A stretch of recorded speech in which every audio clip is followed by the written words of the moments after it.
యువత వట్టి వట్టిగానే ఆవేశానికి పోతారు, జైల్లోకి పోతారన్న అంటున్నాను. నేను ఆ సబ్జెక్టు చెప్పాలంటే ఒక 6 గంటలు చెప్పగలుగుతా. మనిషి సైకలాజికల్గా మనిషిని మీరు ఒకటి గుర్తుపెట్టుకోరి, నేను చాలా చెప్తా ఉన్నా.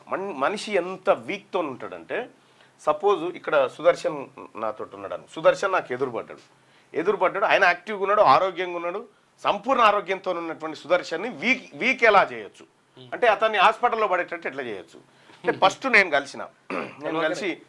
కలిసి ఏంటంటే నువ్వు జర పరీక్ష చూసారే అమ్మ గిట్ల అయిపోయినవేందన్నా అని అన్నాను అనుకో, గిట్ల అయిపోయినవేందన్నా ఆలోచనలో పడతారు.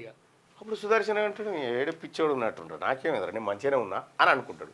అనుకొని ఒక 100 అడుగులు ముందడుగు నడిచిన తర్వాత ఇంకోటి కలిసి ఇట్లా చూసి అరే అప్పుడే బాగుండా నువ్వు అని అన్నాడు అనుకో. ఈయన ఇక డామినేషన్ పోయి తగ్గిపోయారు, ఇక ఏమాయరా ఫస్ట్ రెండోడేమో అప్పుడే బాగుంటే ఏమైందిరా నాకు ఇంత కానీ ఇట్లా అనుకుంటాడు. ఈ మూడోడు కలిసిండు అనుకో, ఈ నలుగురు బదురుకొని వచ్చి మూడోడు కలిసిండు అనుకో, చేసేపు అయినాక అయ్యో ఇట్లా అయిపోయి అనుకుంటే వెళ్ళిపోయినంటూ నాలుగోడు కలిసే వరకు ఈయన పేషెంట్ అవుతాడు, నాలుగోడు కలిసే వరకు ఈయన పేషెంట్ అవుతాడు. ఇది హ్యూమన్ సైకాలజీ. నీవు నిజంగా ఇప్పుడు దాన్ని ఎట్లా ఎదుర్కోవాలి, నువ్వు ఈ ఫస్ట్ కలిసిన మాటను నువ్వు పట్టించుకోకపోతే ఈ మూడు పట్టించుకోవన్నట్టు అంతే. నువ్వు పట్టించుకోవడం స్టార్ట్ చేసినప్పుడు పాగలు కానీ అవుతా ఉంటావు అన్నట్టు.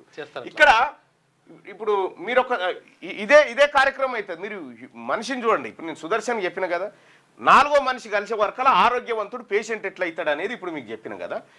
ఫస్ట్ మనిషి కలిసినప్పుడు అరే అమ్మా అప్పుడే మంచిగా ఉంటివన్నా, 2వ మనిషి కలిసినప్పుడు అయ్యో గిట్ల అయిపోయినవేందన్నా, 3వ మనిషి కలిసినప్పుడు అయ్యో పాపం అన్న నేను చూస్తే బాధ అనిపిస్తుందన్న, 4ఓడు కలిసే వరకాల పోత తీరా దవాకారకి కానీ అవుతుంది అన్నట్టు.